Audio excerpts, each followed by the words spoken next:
Ya, perkenalkan nama saya Fik Avandi, NIM A701 710170015. Nah, pada video ini saya menjelaskan tentang tugas ujian akhir semester keamanan jaringan, tentang resiko dan kebijakan keamanan terhadap perusahaan yang bergerak di bidang cloud computing. Nah, sebelum masuk ke resiko, kemudian juga kebijakan, kita harus tahu tentang cloud computing itu apa. Jadi,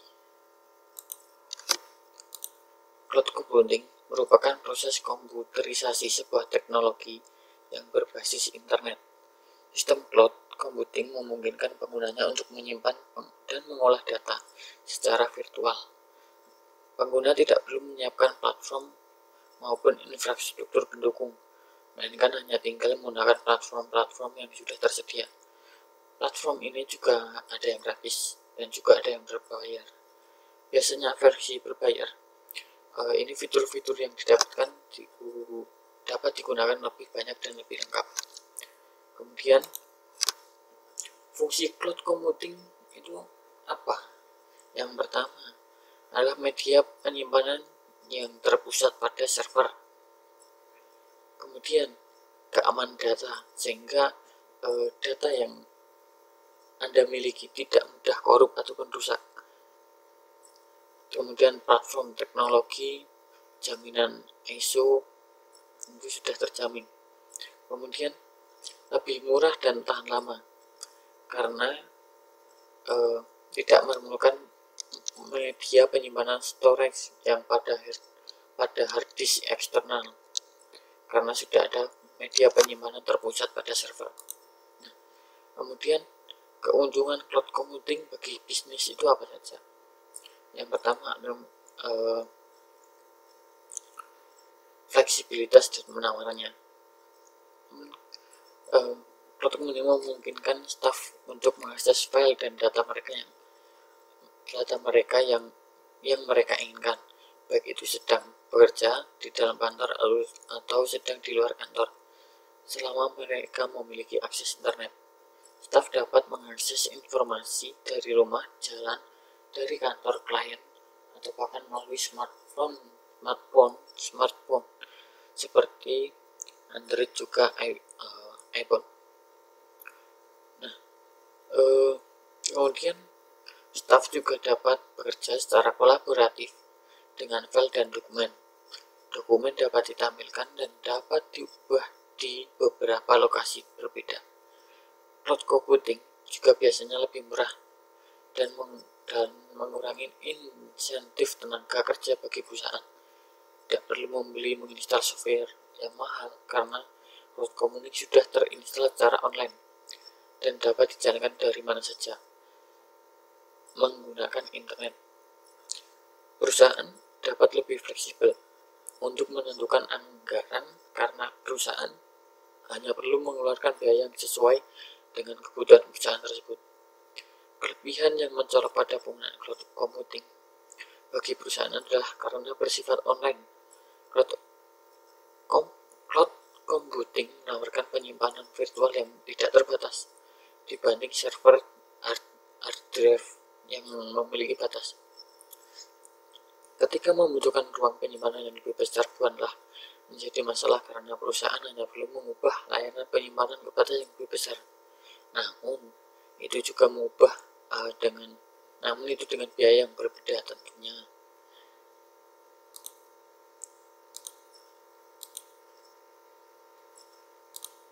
Nah, setelah keuntungan tadi, ada juga resiko dari penggunaan cloud computing. Yang pertama, user tidak mengetahui secara fisik apa yang terjadi pada datanya, sehingga berharap pada tanggung jawab provider. Kemudian nomor 2, ketika data penyimpanan secara eksternal, ketika data tersimpan secara eksternal, bencana sulit dihadapi karena hanya mengandalkan provider dalam pemilihan. Kemudian yang ketiga, ketika provider mengalami kepailitan atau mengalami kerugian seperti itu. Kemudian, nah, kita masuk ke ancaman ataupun resiko apabila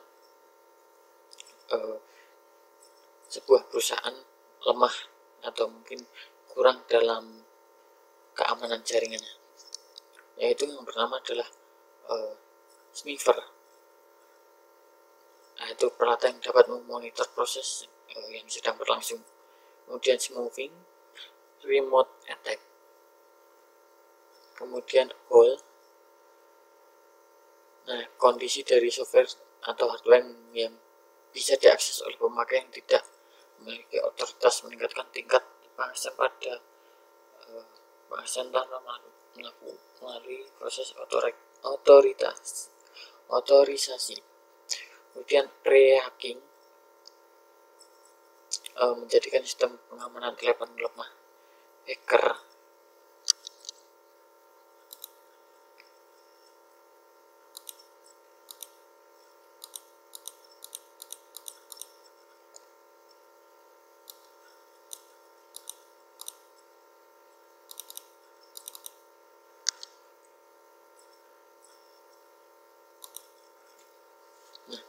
kemudian untuk poin B tentang kebijakan keamanan.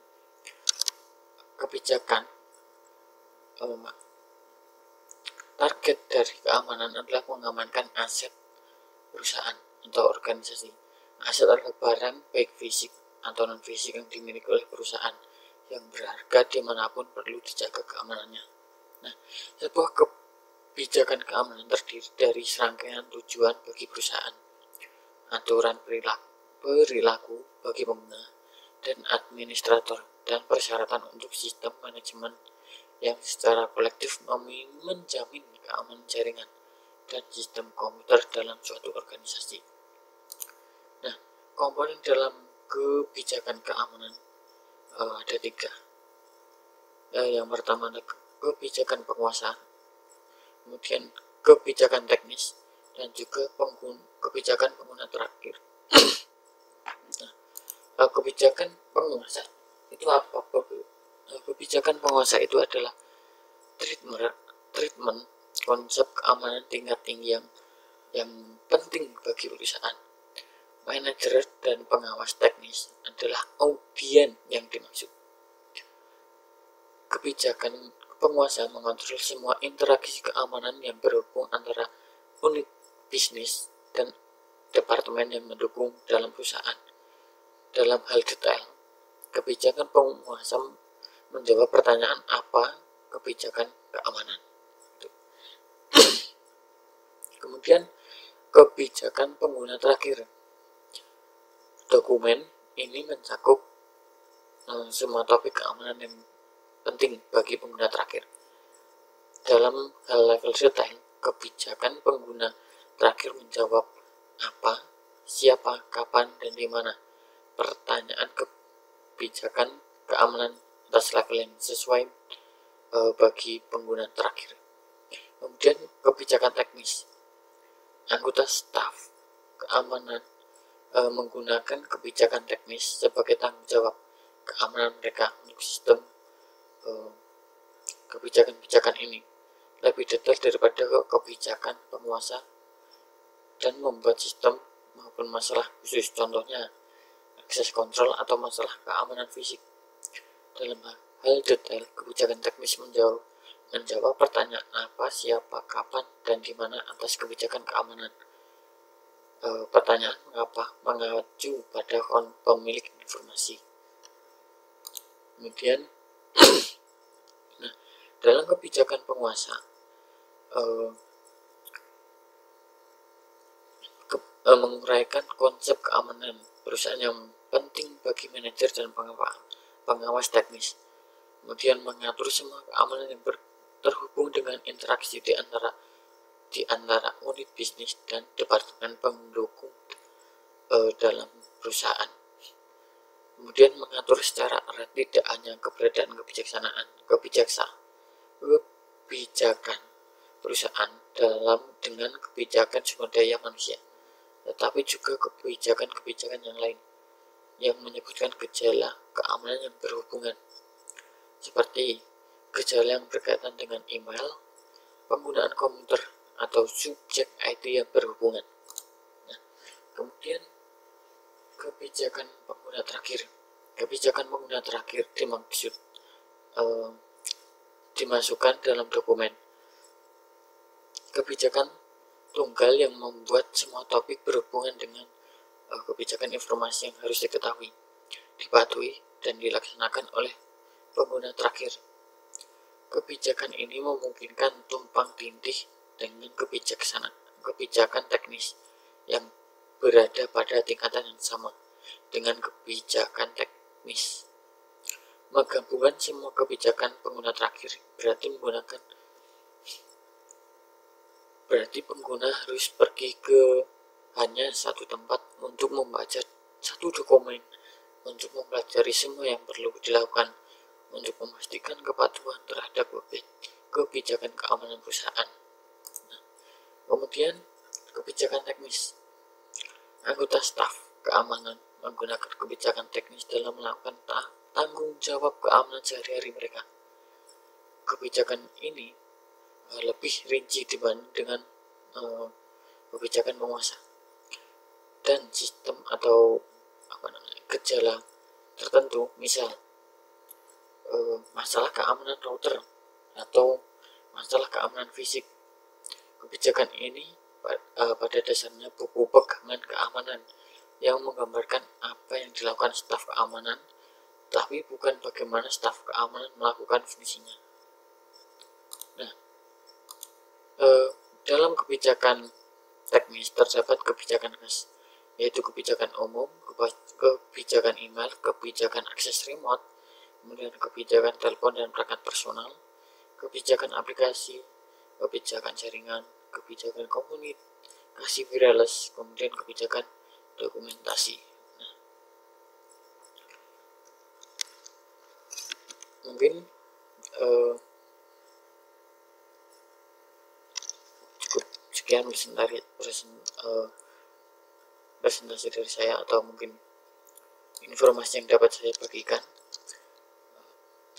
Bila ada kata saya salah, mohon dimaafkan. Bila taufiq wal hidayah. Wassalamualaikum warahmatullahi wabarakatuh.